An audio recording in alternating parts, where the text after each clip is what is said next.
Hello అండి అందరికీ. ఆడపిల్లలు ఉన్న వాళ్ళకు అడ్వాంటేజ్ ఏంటో తెలుసా? మనము ఏ చీరలు కట్టుకోకపోయినా కానీ పిల్లలకైతే ఫ్రాక్లు అయితే స్టిచ్ చేయించవచ్చు. అయితే ఈ శారీ కూడా అలా స్టిచ్ చేసిందనమాట. ఈ శారీ వచ్చేసి ఐరన్కి ఇస్తే ఒక అరచేయి మందంలో మనకి ఫ్రిల్స్ పెట్టుకునే దగ్గర అంటే కరెక్ట్గా చీర మధ్యలో వచ్చి కాలిపోయిందనమాట. ఒక అరచేయి వెడల్పుతోటి అది కట్టుకుంటే చీర అయితే మొత్తం బయటికైతే కనిపిస్తుంది ఆ హోల్ అనేది. అందుకోసమనే తన వాళ్ళ పాపకైతే ఫ్రాక్ అయితే స్టిచ్ చేయించింది. తనైతే ఒక 10 to 11 years పాప అనమాట.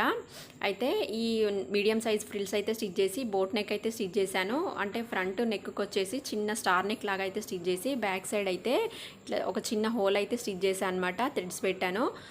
తర్వాత నడుము దగ్గర కట్టుకోవడానికి ఈ థ్రెడ్స్ అనేవి పిల్లలకి కంపల్సరీగా పెట్టుకోండి. ఎందుకంటే వాళ్ళు సన్నగా ఉంటే కనుక ఫిట్టింగ్ అనేది మనం ఎంత కుట్లేసినా కానీ ఆ నడుము దగ్గర అసలు సెట్ అవ్వదు. ఈ థ్రెడ్స్ పెట్టుకుంటే కనుక వాళ్ళకి ఫిట్టింగ్ అనేది కరెక్ట్గా తెలుస్తుంది అనమాట.